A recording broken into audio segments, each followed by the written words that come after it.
How impressive do you think Baker's win was over, I'm going to say, add a little context, the battered and bruised, as normal, San Francisco 49ers?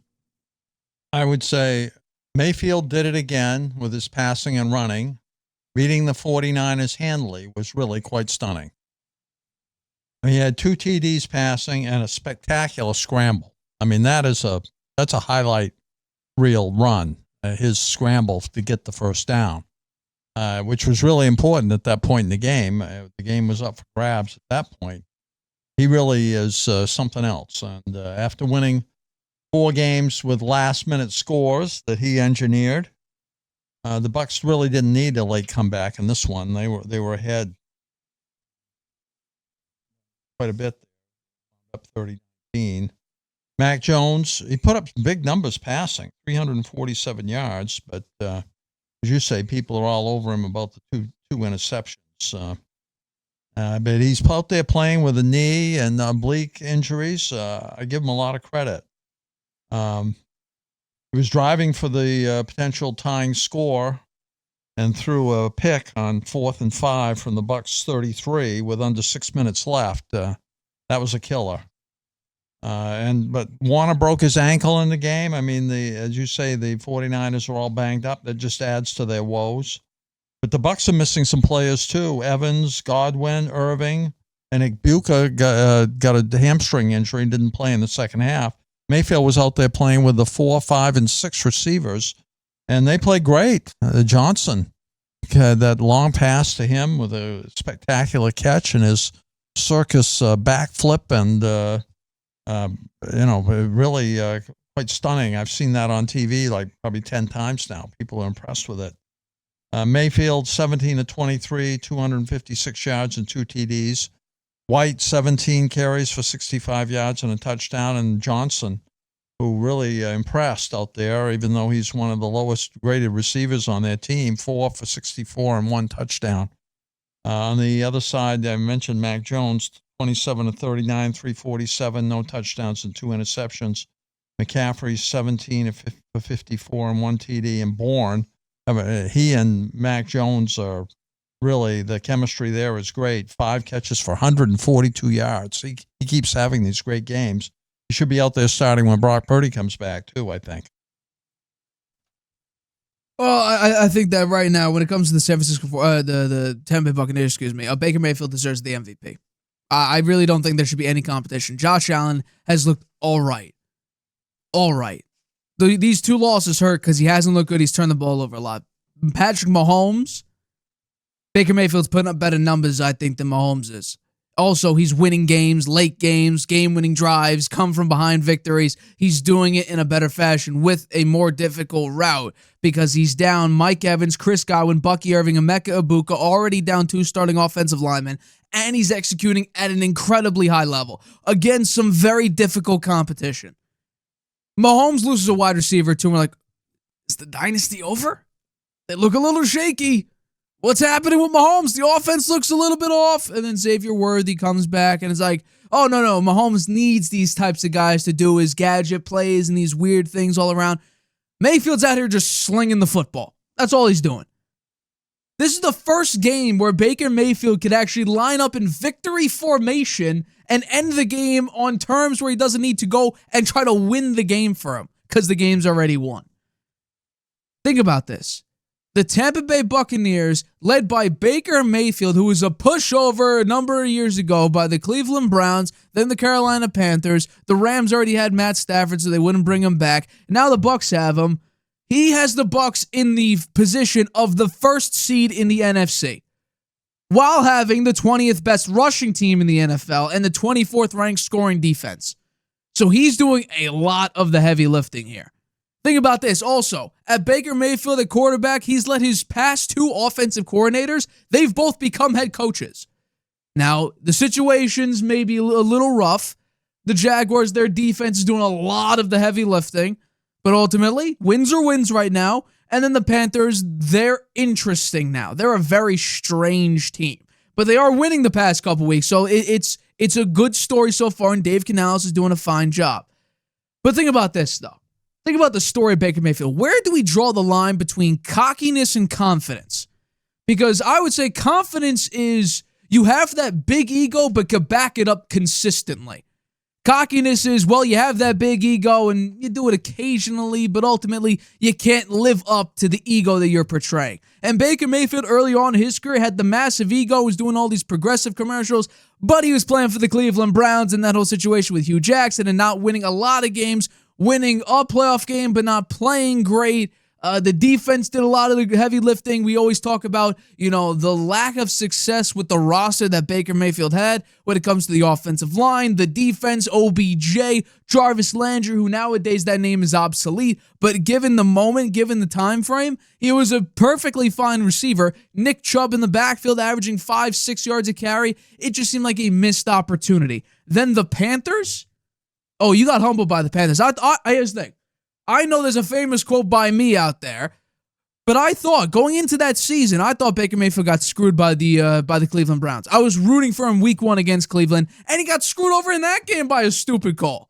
And then ultimately, it got so bad, Matt Rule at head coach failed that entire team. Then Baker Mayfield ultimately got released, picked up by the Rams, and that's where the tide turned drastically. That's where the story of Baker Mayfield changed. Because it took him, 48 hours, 36 hours to learn a playbook and then execute a game-winning drive against the Las Vegas Raiders after being there for, a day and a half, 2 days? And then he goes over to Tampa, literally the year following Brady's retirement, and puts up a very consistent performance and has only grown since then. And now we could say, perfectly fine, it's not a hot take, that Baker Mayfield is now the Tampa Bay Buccaneers franchise quarterback, and he's not going anywhere anytime soon. Because he has been one of the most clutch quarterbacks in the NFL since coming into the league, and the facts and the data back that up. On the flip side, though, this is a really unfortunate game for the 49ers. Losing Fred Warner is a massive loss. But this is not uncommon. For some reason, the 49ers, whether it's bad luck, whether it's a bad strength and conditioning team, whether it's a absolutely brutal Kyle Shanahan whole aura system mentality, whatever the case may be, they are always one of or the most banged up team in the NFL. You lose Fred Warner on top of losing Nick Bosa. You lost Dre Greenlaw in the Super Bowl. I mean, this team can't get away from injuries. But I think we got to tone it down with the Mac Jones hate for this game. What do you expect from Mac Jones? Seriously. You love him when he's 3-0, when he's throwing the most in the NFL, completing the most passes in the NFL, having the most passing yards in the NFL, and at the time having a top 12, top 13 passer rating in the NFL. What do you expect from a guy who got pushed around by the New England Patriots, then went to the Jacksonville Jaguars, was a backup to Trevor Lawrence, and when he came in, didn't look great? What are the expectations? I always had faith that Mac Jones, with some talent, could be competent, and he is. That first interception, miscommunication. Him and I think Kendrick Bourne weren't on the same page. He was supposed to cut more to the right as an out route. He kind of just sat on it and turned around to the left. It was a miscommunication. It happens. It got intercepted, whatever the case may be. The second one was clearly forced, Mac trying to make a play. But regardless of the case, Mac Jones has been playing at an A- level. When really, do we want to even give him a B? Is he a C+? What is Mac Jones to people? People say he's a D- or an F.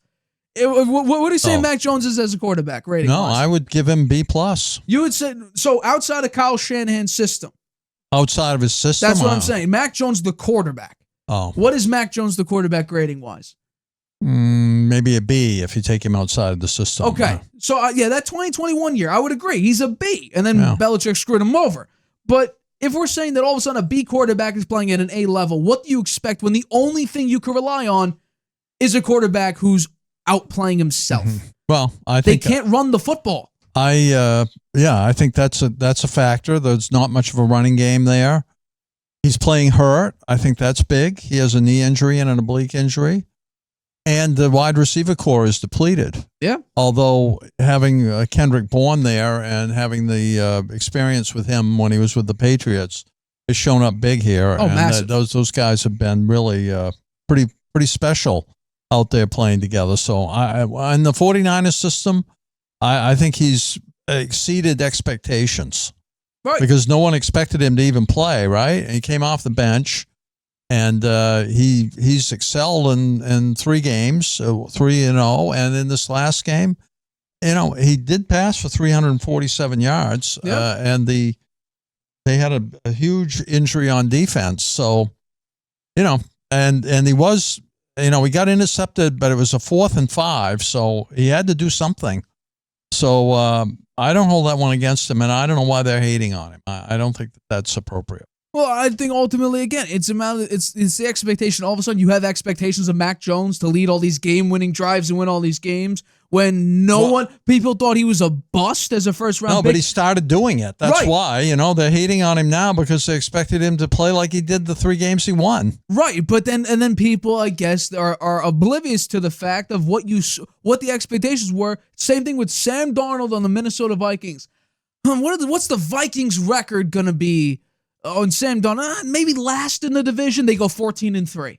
Now he's leading the Seahawks to be a serious playoff contender this year and went toe-to-toe against this Baker Mayfield-led offense. No, I think Darnold is for real, for sure. I mean, again, how far could he go? But him to JSN is a beautiful connection. He had a beautiful throw. It was a smart move to trade Geno away and pick up Darnold.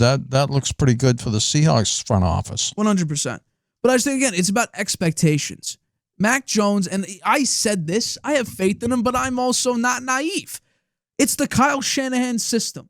If anyone was like, well, no, it's the quarterback, Mac Jones is playing at an A- level. He went 3-0, and they're literally asking him to do everything. He's averaging 42 attempts per game. Yeah. He has over 300 yards per game. Plus, they can tee off on him because they know the running game is not great. The running game can't do anything.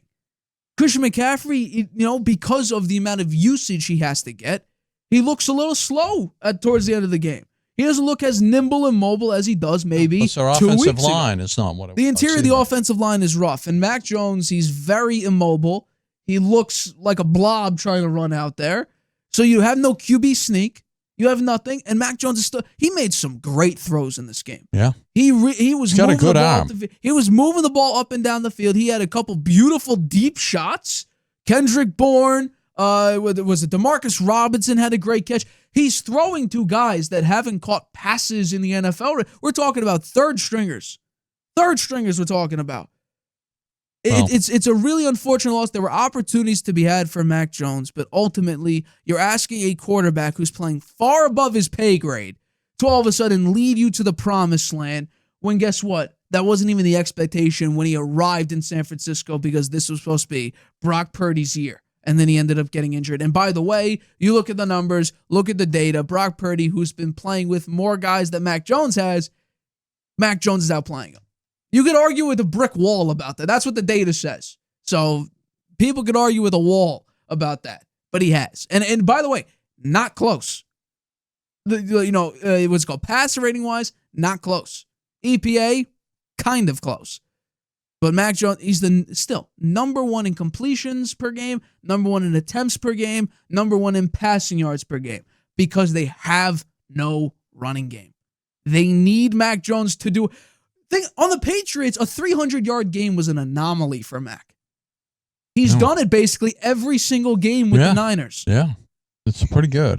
He looks good out there. His passes are very, like lasers. I don't love his He's very motion. accurate. He's very accurate. I think he's proven that he deserves an opportunity to start somewhere, and we'll see what happens next year. I think it'll be maybe the rest of this year. I don't know. Brock Purdy, is he coming back next week? Do we know? We're not sure. Kyle Shanahan's not sure. He'll be back. Just we're not sure when. No. Supposedly, George Kittle should be back, I think, for week 7 or after week 7. So we'll see. Okay. Hi, everybody. Thank you for watching this clip of the Harvey Hour. If you want to watch the full show, you can by clicking the I in the top right-hand corner right now. If you want to take the show with you on the go, it is available wherever you get your podcast. We go live here on YouTube every single Tuesday and Friday at 6:30 p.m. Eastern. So make sure you hit that like button, that subscribe button, and the notification bell to get notified whenever we upload a video and whenever we go live.